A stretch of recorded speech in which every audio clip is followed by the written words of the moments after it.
Leo tumekuja kwanza kufanya reflection kuhusiana na election tulio observe kama mashirika yasiyokuwa ya kiserikali 2022.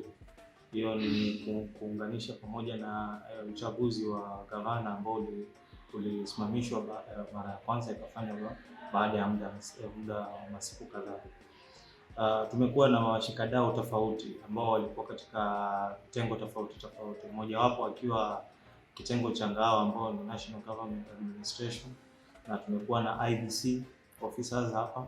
Tumeweza kushare some of the observation ambazo tulizifanya katika uchaguzi katika ukanda wa Pwani kuanzia Mombasa hadi Lamu, kujadili pamoja jinsi tunavyoweza kufanya uchaguzi ukawa bora zaidi, si katika Pwani peke yake bali katika Kenya nzima. Ni wapi basi tumefanya vizuri kama maobserver, ni wapi IEBC wamefanya vizuri, na ni wapi pia serikali kama kitengo cha usalama wamefanya vizuri, na wapi je tunaweza saidiana tukaboresha uchaguzi kwenda mbele. So this is a combination of the several civil society organizations that came together to ensure that the elections are observed well, and that is why we are having this report presentation. Tuliona kwamba uchaguzi ulikuwa ni wa amani, hakukuwa na vurugu ambayo ingesababisha kwamba uchaguzi usiendelee.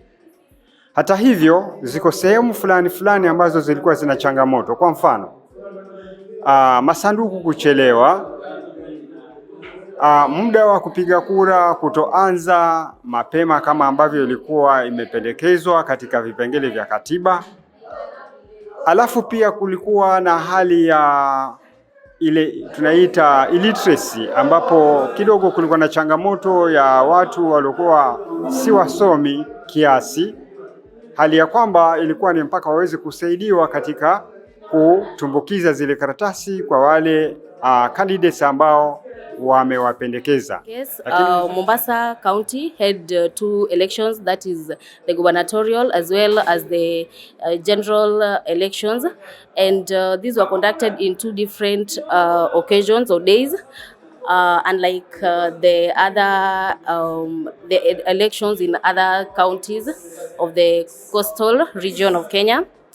So we have a culmination of Lamu, Kilifi, Kwale, and Taita Taveta, and also Mombasa County report.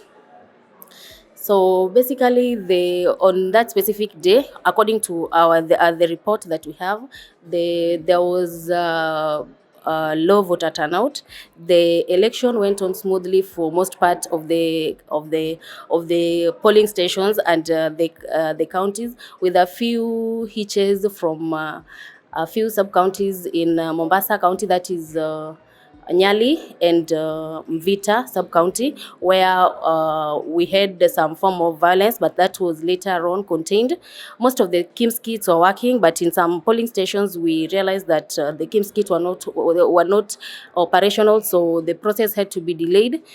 In some polling stations too, there were the voting process started late due to one or the other reason, one being the failure of the KIMS kit, the other being the rains, especially for the polling stations that were in the open ground.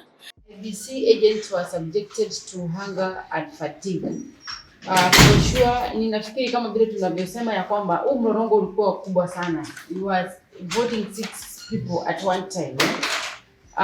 My suggestion would be wale pia agents wa IEBC wanakuwa subjected to hunger na fatigue, na pia wanapelekwa katika maeneo ambapo hata ukipata haja ya kujisaidia hakuna. True false? Na wale na pia wapatiwe nafasi pia ya kubadilishana, which we can have at least, sijui watajipanga namna gani wao na vile watabadilishana katika wanakuja wengine section ya pili na wengine wa kwanza. And the narrative that was created by the politicians then was not enough to encourage people to go, to turn up and participate in the electoral process then. Swali langu nataka kuzungumzia swala la gazetted polling stations. Naomba watu wa IEBC watuambie inakuwaje gazetted polling center ama polling station inaweza kubadilishwa at the last minute ikapelekwa sehemu nyingine, na kama inabadilishwa watueleze kwamba kulingana na sheria zao ni how many meters ambazo zitatakaniwa muweze kumove kutoka out of that area, ili ndio iweze kukubalika kwamba hiyo sehemu ni sehemu ambayo inaweza kutumika kama polling station. Kwa nini nazungumza hivi? Wakati wa general election utakuta kwamba a gazetted polling center ama polling station ilikuwa ni Ali Rishad ambayo ilikuwa iko airport ward. Hata ukikuta kwamba yale majina ya voters wakati wa voter identification, voter verification zilikuwa majina yakibandikwa, yameenda yakabandikwa pale kwa hiyo Ali Rishad Nursery School. During the general election ikifika hiyo siku tuambiwa kwamba the polling station imekuwa moved from Ali Rishad to St Jude. Voters wakienda St Jude, mwenye St Jude mwenyewe hajakuwa informed, hajui kitu gani kinachoendelea, amekataa. Imeenda mpaka imefika saa 4 saa 5, voting exercise haijaanza. Imebidi sasa watu wa IEBC ndio waanze kutafuta tena matenti sasa. Na hapa nilikuwa tunalalamika kwamba voter turnout imekuwa poor katika general election. Sasa unaona kwamba hiyo shida, a voter anatoka Ali Rishad ambao ni distance kutoka Ali Rishad mpaka St Jude. Ametoka huko, amekuja mpaka hapa, kufika hapa ni hapo siko, pia watu wako kwa barabara. Kwa hivyo watu wanachoka naenda zao. Kwa hivyo watu wa IEBC watuambie kama sehemu imekuwa gazetted, ni vipi mweza badilisha mwende sehemu nyingine bila ya kupeana notification kwa watu wakajua kwamba sehemu fulani imekuwa ni gazetted na imepelekwa sehemu. Kwa majina kamili naitwa Benta Uma, natoka upande wa Kongowea, na wakati wa election zetu nilikuwa observer. Na wakati kama huo nilikuwa na observe kwa upande wa Adija Primary. So elections zilikuwa sawa, lakini kwa upande wangu mimi mwenyewe nikitaka kwa sababu pia hapa tumekuja kwa sababu ya kujuzana kuhusiana na vile election ilivyokuwa, kupatiana report, kupatiana information about the observation yetu ambayo tulifanya. Na mimi sasa kama an individual, wakati wangu wa kupiga kura, kuna observation ambayo nilikuwa nayo ambayo pia ilini affect mimi mwenyewe directly. Wakati nilikuwa naenda kupiga kura kwa kituo ambacho ni cha Kongowea, nilikuwa nimeregister mimi na kitambulisho changu cha nchi yetu. Na nilipoenda pale kupiga kura nikaambiwa kuwa siwezi kuendelea kupiga kura kwa sababu nilikuwa nimeregistiwa na passport yangu, ambapo sikuelewa. Nikiangalia ile passport ambayo ilikuwa iko pale pia ni ile ambayo ime-expire tayari, si sahihi. So nilipowauliza kama kuna uwezekano wa mimi kuendelea kwa sababu niko na ID yangu original na hiyo passport pia imepotea, ime-expire tayari, wakaniambia siwezi endelea na kupiga kura. Lile jambo linikwaza kiasi, na wakati ambapo sasa ilibidi kwa sababu ya amani nilitoka nikaenda zangu. Wakati ambapo gavana alikuwa anapigiwa kura, nilirudi tena kupiga kura na nikaja na ile kitambulisho yangu. Safari hii nikakubaliwa kupiga kura. Nilichojiuliza kama mtu ni hali gani imekuwa tofauti ambapo wakati ule nilikatazwa kupiga kura na wakati huu nikubaliwa.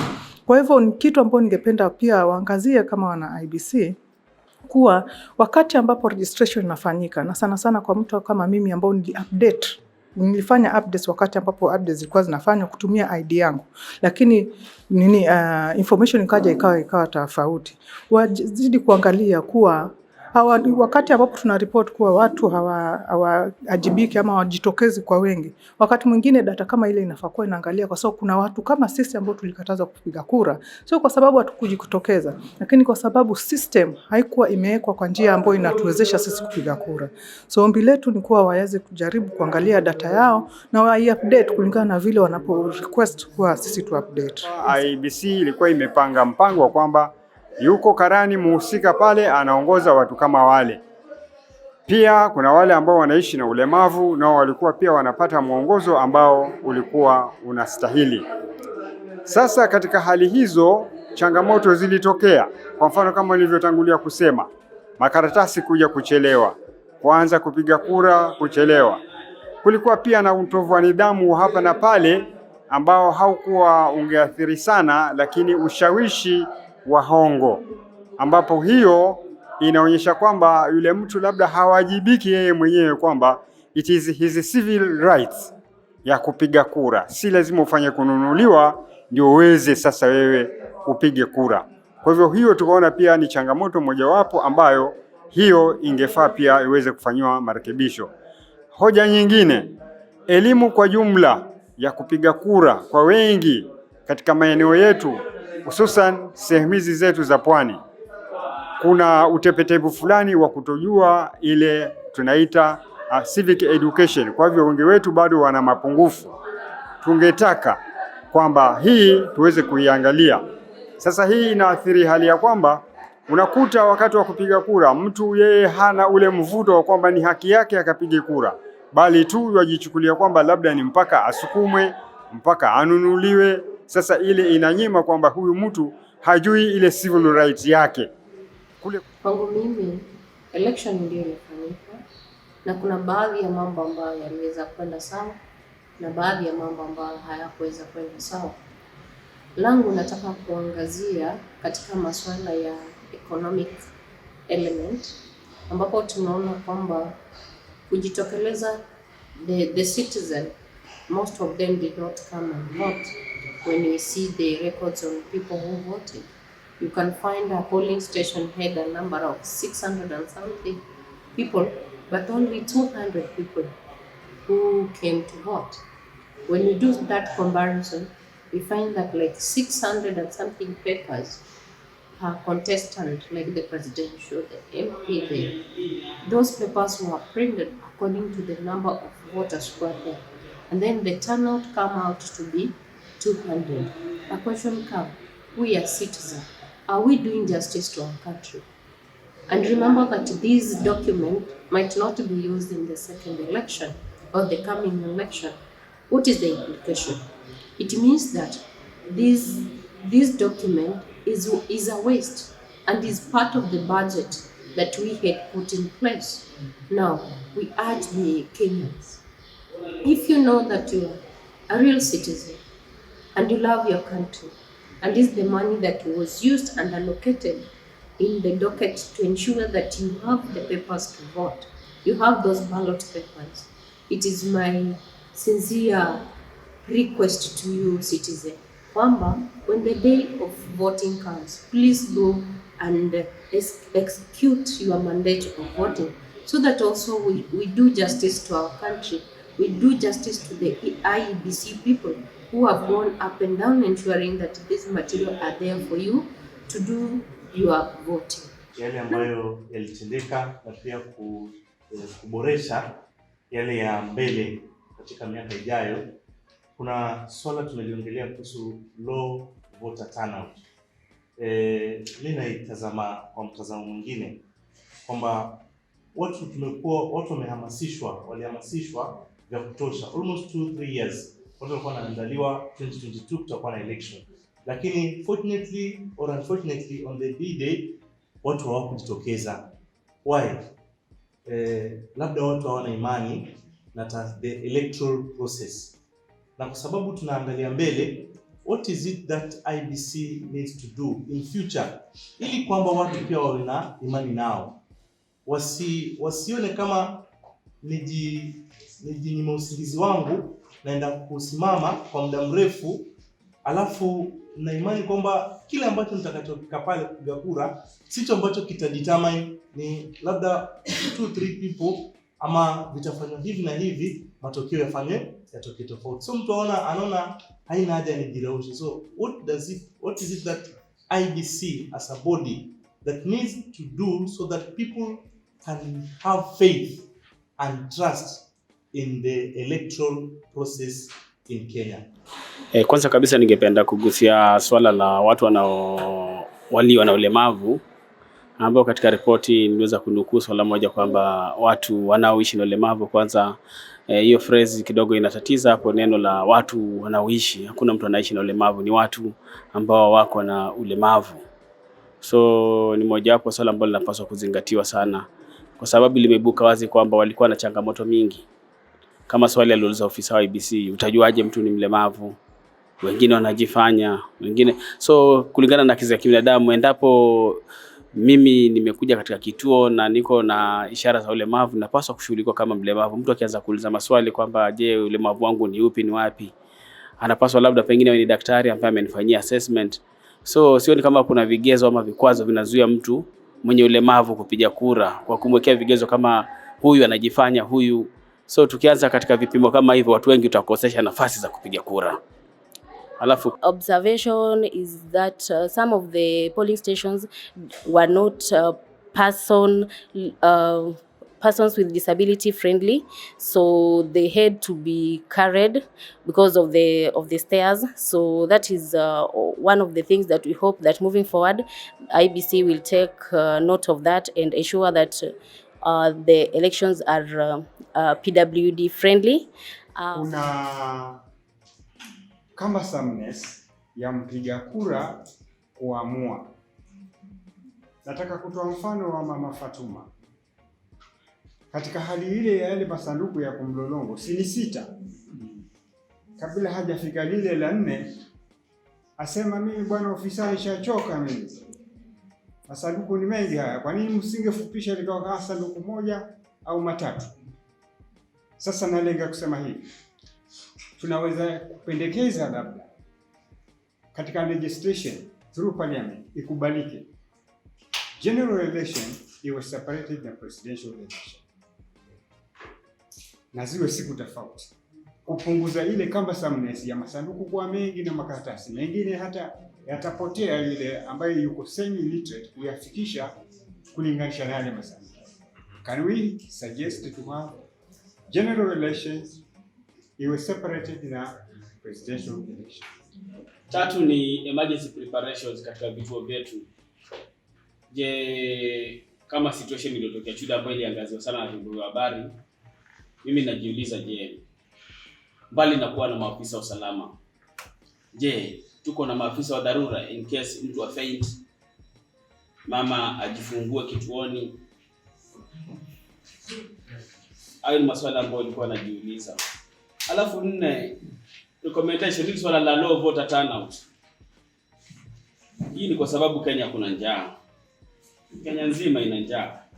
Hii election kwa hivyo tukumbuka kwamba hili swala la njaa lilitugusa kabla hata uchaguzi. Kuna njaa katika hii nchi. Kwa hivyo IEBC wanapaswa kuzingatia maslahi, licha ya mabilioni wanapewa, wanapaswa kuzingatia maslahi ya wapiga kura. Angalau katika bajeti yao waweke bajeti ya kinywaji na kitafunio kwa kila mpiga kura. It is our money, it is my money, my tax. Asante sana. Nikifuatilia kwa mfano last general election, it was over 30 billion. Alafu hizi kit tumefanya elections za electronics mara 2, lakini siku ya election unakuta kwamba hizi biometrics zinafeli. Je, kwani hazifanyiwi marekebisho wakati wote ule kabla hiyo siku inakuja kufanya siku hiyo hiyo? Unakuta kwamba matayarisho yamefanywa miezi kadhaa, lakini unakuta hiyo gadget ina fail kufanya kazi asubuhi, hata hakujachukua muda asubuhi. Sasa unashindwa ni inafanywa kwa sababu ya fail kufanya ama inafanywa kwa sababu haikuangaliwa mapema. Hiyo ni swali ya IEBC, pengine wanaweza kutuambia majibu yao kwa ajili ya hiyo gadget. Version ya pili, watu tumesuggest kwamba katika hii report kwamba wale diaspora wapige kura zote, si ya rais peke yake, lakini tunajua kwamba kwa nini tunapigia MCA na MP ambao wanaishi tunajua, lakini wale wako huko mbali huko gaibuni watapigiaje mtu ambao hawamjui? Wanajua rais peke yake, lakini huyu MCA na huyu MP watampigia kura namna gani? Kwa hivyo kwangu mimi itakuwa ngumu, mawazo yangu itakuwa ngumu kumpigia MCA ama MP na women rep. So kwa nauliza IEBC, ni ndio mlitrain the police kwa in that manner ama kwa sababu the police this time round hata ilikuwa mtu ana shout pale vile anashotea, lakini wanamwangalia tu. So IEBC, were you part of that training or ilikuwa ni part of the police? Kwa sababu hapo kuna kazi ilifanyika mzuri sana. pakubwa sana election iliweza kufanyika katika njia ambayo ilikuwa ni nzuri, na pengine tunaweza kuona kwamba kulikuwa na failure mahali fulani, lakini kuna wale watu wengine pia ambao hatukuweza kuwapatia ile kongole waliofanya kazi nzuri, ikiwa mojawapo kama IEBC, ambapo tumeweza kujua kwamba siku ya leo kumbe wao wengi hawakuweza kupata chakula wakati walikuwa wakifanya zile kazi zao. Vile vile tumeona kwamba pia polisi waliweza kufanya kazi yao katika uangalifu pasi na kuingilia mambo ya kura, ambapo ni jambo ambayo wengi hawajaiongelea, na mambo kama hayo ndio tunapima kuweza kuangalia ili kwamba next election tulipunguza wapi na tunataka tuongeze wapi. Kwa hivyo ni changamoto ambazo tumeweza kuona, na hata hali hii ambayo tuwapitia sasa kama nchi iliweza kuongelewa pale mwanzo kwamba hii ni kitu inajulikana, baada ya muda fulani kuna watu watakuwa pengine kuna shida namna hii na hivi na hivi. Mojawapo ni kwamba vijana wanatumika vibaya wakati kama huu, kuhusiana na mambo ya kwamba bei ya vyakula imeweza kupanda. Langu kama chifu ni kwamba bei ya chakula ama vyakula kupanda haiongelewi katika mitaa ama kwenye street. Ni kuna ule mjumbe ambao ulimchagua, anaweza kuchukua ripoti yako, anaipeleka bungeni na inaweza kufika pale pasawa. Lakini tunapotumika ama kunapotumia vijana kuweza kuzua vurugu kwetu ama mitaani, hakuna vile tutakavyoweza kuendelea. Kama kiongozi wangu alivyosema hapo mwanzoni kwamba peace ndio security. Hatuwezi toa amani alafu tuwe na security. Kwa hivyo lazima ile hali yetu ya usalama tulionayo tuweze kuikuza, ili kwamba mwishowe tuweze kuona kwamba tuna usalama zaidi. Lakini tunapoondoa ile amani, kutakuwa na ile uvunjaji wa sheria kama tunavyoona. Ndio watu watataka kuwa na ile kweli kwenda kudemonstrate kiamani, lakini kuna watu wanaochukulia hatua ile kama kuweza kujinufaisha wenyewe, kuharibu mali ya watu. Kwa hivyo langu ni kwamba tuweze kuchukua ile njia za kisasawa ambazo zitaweza kupeleka malalamishi ama zile changamoto ambayo mwananchi anapata kupitia kwa ule mtu ama kiongozi uliyemchagua. Yule ndio katika katiba yetu anaruhusiwa kuchukua malalamishi yako kupeleka bungeni, vile vile halafu mengine itaweza kuongelewa. Now we can imagine many papers are there, are in a waste, and that is the money of Kenya. If you could have told the country that you're not going to do that, you're not going to vote, do you think a big bunch of papers could have been printed? And maybe at a smaller rate, let's say one paper is being printed at 20k, at 20 bob, at 20 bob for a flat rate. Can you imagine 400? That I'm only talking on one polling station. 400 and something papers have gone in a waste. Calculate it in a bunch of papers. How much money have we wasted? If this money can be converted to something productive, do you think it could have done something much better? So my appeal is, let us do the right thing. Yeah, we need to know the details. As you report to us, as IEBC and also other, report to us in those details, okay? So that we know exactly what we can change. Because what you recommend is what you're going to see in 2027. What you saw in 2022 is what we recommended after 2017. So we want to better that process. So we are not just meeting for the sake of meeting. We are meeting because we are bettering the electoral process. Okay? IEBC official not supporting SIGs. These are special interest groups, the pregnant women and the elderly. In our engagement with the voters, we always tell them there's a queuing flag, but the event there is no queuing flag. As a person on a wheelchair or crutches, just go straight to the PO. You'll be assisted. Don't take the queue. Because by the time the PO comes to you, you have been in the queue for hours, and that is not you don't take the queue. So go straight to the PO, then you will be assisted. The problem is someone, a pregnant lady, okay? So how do you know that one is pregnant? That's serious. Those are the challenges. Because someone can just put in some clothing and then present. Then the voter said, no, this one is not pregnant. Someone had an accident yesterday, bruised a bit of his toe, then comes there limping. He wants to be assisted, he doesn't want to take the queue. He said, no, this one is not a, is that a PWD? Alianguka na pikipiki. He's coming to the station. Anachechemea. Is that a PWD? Okay? Because akifika pale unaambia no, this one is not. Huyu tunamjua. Na yuko pale anasema mimi ni. So those are the kind of challenges that we face. So we need to be engaging. When you go to a polling station, you are an agent. You are not there as CJPC or you are there as an election official. Work as a team. Work together. Kama kuna shida uliza, what are we doing here? Because kikiumana kinaumania yote. Hapo. If everything is okay, you will also be okay. Nimefurahi sana kwamba tunafanya haya mazungumzo wakati huu ambao tulifanya juzi tu ulipiga kura, si ndio? Si kwamba tunangoja bado mwaka mmoja ama miezi miwili ama mitatu ndio tunaanza kutafutana kuhimizana ni vipi. Ni vizuri tumejifunza na tumesoma kupitia hiyo election iliyopita, na tunakuja pamoja kuangalia ni njia zipi ama ni vipi tunaweza kurekebisha kwa haraka ili tusije tukaipata ile hasara ambayo ilitoka mwaka jana. Kama madam alipo hapa alitangulia kusema Juda ili trend, na sisi ndio tulikuwa ground. Simu ikipigwa kule haipigwi kwa juu na kupigwa kwa chini. Mwaka kuna nini huko? Mbona kuko hivi na hivi?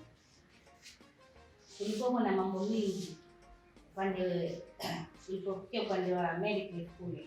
Shughuli zilikuwa nyingi na kule lazima shughuli nzuri. Na tusingependa kwa sababu najua ikifika baada ya miaka 5 watarudi kuangalia kule. Mwaka jana kulikuwa hivi, mwaka huu uko hivi. Kwa hivyo mimi nasema nipongezi kwetu sote wanaoshikadau, tushirikiane pamoja na ofisi tofauti national government is there katika masuala mazima, kwa sababu yote haya tunapigania masuala ya peace na security ili maisha ya Kenya yawe bora popote yatakapokuwa. Lavish Hat TV ndo TV yako ya online kwa uhondo wa burudani na matukio ya kimuziki. Believe you guys are going to kwa sababu nimeona mna experience na masuala mnayouliza, yani everything is perfect. Lavish Hat TV ndo TV yako ya online kwa uhondo wa burudani na matukio ya kimuziki. Yo, this is King Kaka and you're watching Lavish Hat TV. Keep it locked. Hey yo, what up, it's your boy Khalid Rap Jones, rapping the 254, straight out of the 1960. Right about now, you checking me out in the flesh, and you know who I'm rocking with, Lavish Hat TV, and this is the CEO right here, as you can see. So respect the OGs, respect Lavish Hat TV, respect.